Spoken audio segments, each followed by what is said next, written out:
sebelum periode pengusulan Pancasila cilak bakal munculnya ideologi bangsa itu diawal dengan lahirnya rasa nasionalisme menjadi pembuka pintu gerbang kemerdekaan bangsa Indonesia. Ahli sejarah Sartono Korderjon sebagaimana yang dikutip oleh Maxon Potobi dalam artikel yang menjudul Pancasila sebagai modal rasionalitas politik mengatakan bahwa benih nasionalisme sudah mulai tertanam kuat dalam gerakan perempuan Indonesia yang sangat menekankan solidaritas dan kesatuan bangsa. Perempuan Indonesia mengimbau agar segenap suku bangsa bersatu teguh menghadapi penjajah dan keterjajahan. Kemudian disusul lahirnya Sepama Pemada 2028 Oktober 1928 merupakan momentum perumusan diri bagi bangsa Indonesia. Kesemuanya itu merupakan modal politik awal yang sudah dimiliki tokoh-tokoh penggerak sehingga sidang-sidang maraton BUPPKI yang difasilitasi Laksamana modern tidak sedikit pun ada intervensi dari pihak penjajah Jepang. Para peserta di sidang BPUPKI ditunjuk secara adil bukan hanya atas dasar konstitusi melainkan juga atas dasar integritas yang rekam jejak dalam konstitusi masing-masing. Selanjutnya sidang-sidang BPUPKI berlangsung secara tertahap dan penuh dengan semangat musyawarah untuk melengkapi koherensi sejarah bangsa Indonesia hingga sampai kepada masa sekarang ini. Perlu diketahui bahwa perumusan Pancasila itu pada awalnya dilakukan dalam sidang BPUPKI pertama kali yang dilaksanakan pada 29 Mei sampai dengan 1 Juni 1945. Sehari setelah dilantik 29 Mei 1945 dimulailah sidang yang pertama dengan materi pokok pembicaraan calon dasar negara. Dalam sidang BPUPKI menampilkan beberapa tokoh-tokoh pembicara yaitu Muhammad Yamin, Insinyur Soekarno, Bagus Kusumo, dan Dr. Soepomo.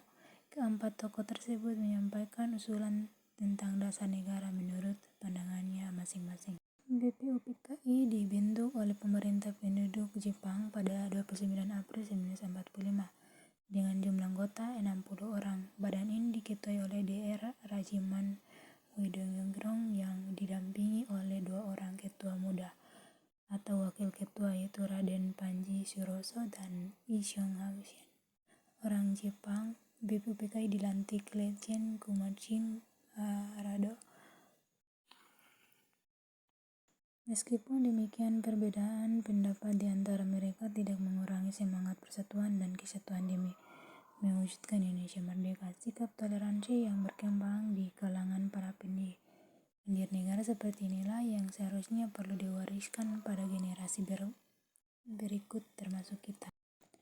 Salah seorang pengusul calon dasar negara dalam sidang BPUPKI adalah insinyur yang berpidato pada tanggal 9 Juni 1945. Pada hari itu, Insinyur Soekarno menyampaikan 53 gagasan tentang dasar negara sebagai berikut. Yang pertama, nasionalisme atau kebangsaan Indonesia. Yang kedua, internasionalisme atau kemanusiaan. Yang ketiga, mufakat atau demokrasi. Yang keempat, kesejahteraan sosial. Yang kelima, ketuhanan yang berkebudayaan. Berdasarkan catatan sejarah, kelima butir gagasan itu oleh Soekarno diberi nama Pancasila. Selanjutnya, Soekarno juga mengusulkan jika seandainya peserta sidang tidak menyukai angka 5, maka ia menawarkan angka 3 yaitu Trisilia yang terdiri atas sosial nasionalisme, sosial demokrasi, dan ketuhanan yang maha. Soekarno akhirnya juga menawarkan angka 1 yaitu Ekasila yang berisi asas gotong royong.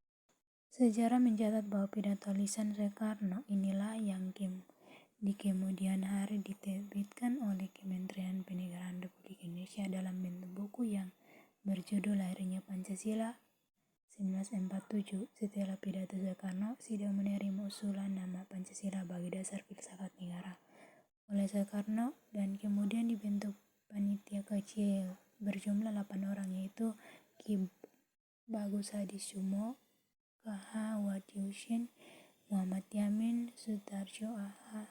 Aramesh, Otto Iskandar Dinato, dan Muhammad Hatta yang bertugas menampung usul-usul seputar calon dasar negara. Pada tanggal 22 Juni 1945 diadakan rapat gabungan antara panitia kecil dengan para anggota BPUPKI yang berdomisili di Jakarta yang berhasil merumuskan calon hukum dasar yang kemudian lebih dikenal dengan sebutkan Piagam Jakarta atau Dikjaket Kartini. Piagam Jakarta itu merupakan naskah awal pernyataan kemerdekaan Indonesia. Awal alinea keempat Piagam Jakarta itulah terdapat rumus Pancasila sebagai yang pertama, ketuhanan dengan kewajiban menjalankan syarat Islam bagi pemeluk-pemeluknya. Yang kedua, kemanusiaan yang adil dan beradab. Yang ketiga, persatuan Indonesia. Yang keempat, kerakyatan yang lebih mendapat hikmat hadir dalam permusyawaratan perwakilan. Yang kelima, keadilan sosial bagi seluruh rakyat Indonesia. Kemudian pada tanggal 6 Agustus 1945, kota Hiroshima dibom Sekutu. Satu hari setelahnya, pada 7 Agustus 1945, Jepang mengeluarkan maklumat yang berisi pertengahan Agustus 1945 akan dibedakan Panitia Persiapan Kemerdekaan bagi Indonesia atau PPKI. Panitia itu rancangnya akan dilantik 18 Agustus 1945 dan mulai bersidang 19 Agustus 1945. Direncanakan 24 Agustus 1945 di Indonesia Merdeka. Pada awal waktu itu BPUPKI dibubarkan, kemudian dibentuk PPKI dilanjut pada tanggal 19 Agustus 1945. Kota Nagasaki dibom Sekutu, sedangkan tanggal 14 Agustus 1945 Jepang menyerah tanpa syarat kepada Sekutu. Selanjutnya pada tanggal 18 Agustus 1945 diadakan sidang PPKI yang menghasilkan putusan-putusan. Yang pertama, mengesahkan UUD Dasar Negara UUD 1945 yang terdiri atas pembukaan dan batang tubuh. Naskah pembukaan berasal dari Piagam Jakarta dengan sejumlah perubahan. Batang tubuh juga berasal dari rancang BPUPKI dengan sejumlah perubahan pula. Yang kedua, memilih presiden dan wakil presiden yang pertama. Yang ketiga, membentuk KNIP yang anggota. Lalu mengapa Pancasila dibutuhkan dalam kajian sejarah bangsa Indonesia? Pancasila sebagai identitas bangsa Indonesia. Pancasila sebagai kepribadian bangsa harus mampu mendorong bangsa Indonesia secara keseluruhan agar tetap berjalan dalam koridornya, yang bukan berarti menentang arus globalisasi, akan tetapi lebih cepat dan bijak dalam menjalani dan menghadapi tantangan dan peluang yang tercipta. Pancasila sebagai kepribadian bangsa Indonesia artinya nilai-nilai Pancasila diwujudkan dalam sikap, mental, dan tingkah laku serta lama perbuatan. Kepribadian itu mencangkup pada sesuatu yang unik dan khas, dan setiap pribadi mencerminkan keadaan atau hal sendiri. Demikian pula halnya dengan ideologi bangsa. Pancasila sebagai pandangan nilai bangsa Indonesia artinya nilai-nilai ketuhanan, kemanusiaan, persatuan, kerakyatan, dan keadilan. Diyakini kebenarannya, kebaikannya, keindahannya, dan keunikannya oleh bangsa Indonesia yang dijadikan sebagai pedoman kehidupan bermasyarakat dan berbangsa, dan menimbulkan tekad yang kuat untuk mengamalkan dalam kehidupan nyata atau bab 1949 sampai 158. Pancasila sebagai pandangan yang hidup arti nilai Pancasila melekat dalam kehidupan masyarakat dan dijadikan norma dalam bersikap dan bertingkah. Pancasila sebagai jiwa bangsa Indonesia. Perumusan Pancasila tidak muncul dari sekedar pikiran logi rasional, tetapi digali dari akar budaya masyarakat bangsa Indonesia sendiri. Dalam hal ini, Bung Karno hanya mengangguk diri sebagai penggalangan Pancasila. Nilai-nilai yang dirumuskan dalam Pancasila itu diambil dari nilai sejak lama hadir dalam masyarakat Nusantara. Oleh karena itulah Pancasila disebut mengandung nilai-nilai dasar filsafat yang merupakan jiwa bangsa atau jati diri bangsa dan menjadi cara hidup bangsa Indonesia yang sesungguhnya.